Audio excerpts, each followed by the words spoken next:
नमस्कार, मी वसुधाच किचनमध्ये तुमचं स्वागत आहे। आज आपण बनवायची आहे तांदळाची पौष्टिक उकड।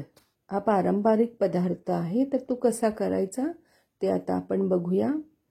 इथे 1 वाटी मी ताक घेतलेलं आहे आणि 1 वाटी तांदळाचं पीठ घेतलेलं आहे। त्या ताकामध्ये हे पीठ सगळं मिक्स करायचं आहे।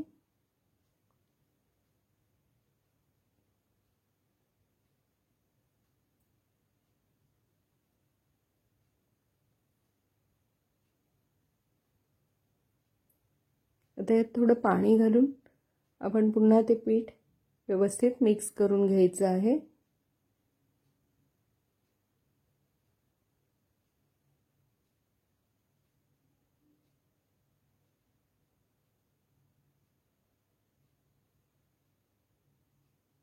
यामध्ये गुठळ्या ठेवायच्या नाहीयेत, पूर्णपणे पीठ एकजीव झालं पाहिजे।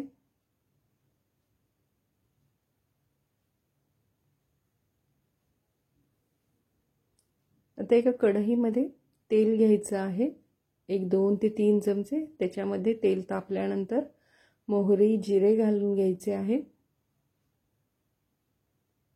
आणि 4 मिरच्या बारीक चिरून घालायच्या, कढीपत्ता, बारीक चिरून आलं घालायचं, लसूण थोडासा 3-4 पाकळ्या घालायच्या आणि हे थोडं परतायचं आहे आपल्याला। थोडं परतून झाल्यानंतर त्याच्यामध्ये पाव चमचा हिंग घालायचा।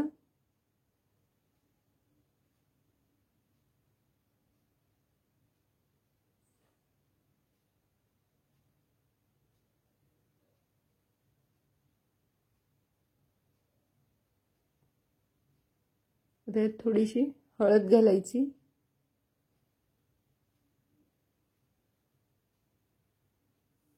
आणि इथे 1.5 वाटी मी पाणी घातलेलं आहे।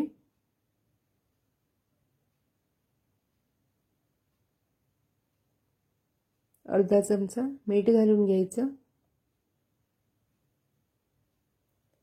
आता याच्यामध्ये आपण जे तांदळाचं पीठ ताकामध्ये मिक्स करून घेतलेलं होतं ते घालायचं आहे।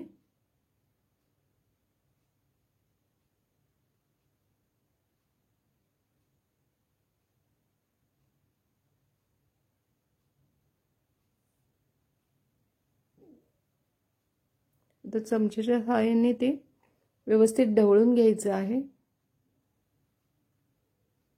गॅस आपण मंदच ठेवायचा आहे, म्हणजे बारीक गॅसवरती हे करायचं आहे, नाहीतर तळातून कढईला ते चिकटणार आहे पीठ।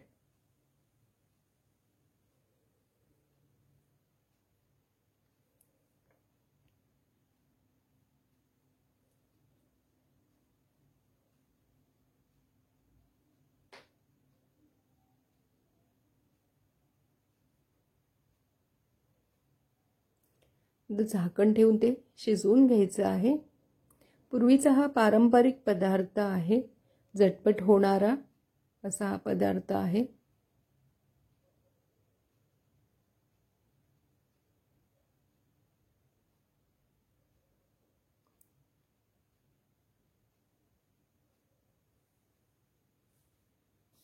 दोन 3 वेळा आपण झाकण काढून ते बघायचं आहे आणि चमच्याच्या सहाय्याने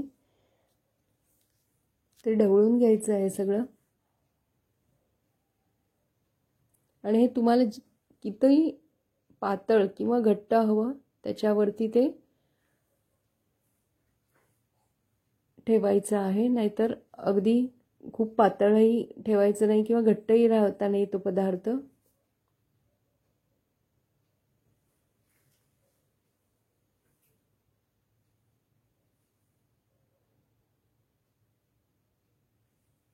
आणि हा खायला गरम गरमच चांगला लागतो। काही लोक ह्याच्यामध्ये खातेवेळी पुन्हा कच्चं तेल घालून घेतात आणि खातात।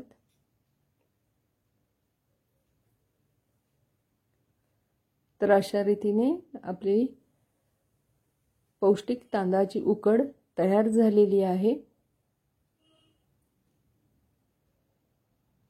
हा व्हिडिओ तुम्हाला आवडला असेल तर व्हिडिओला लाईक आणि शेअर करा। वसुधाच किचनला सबस्क्राईब करा. पुन्हा भेटूया नवीन एका स्वादिष्ट रेसिपीसह.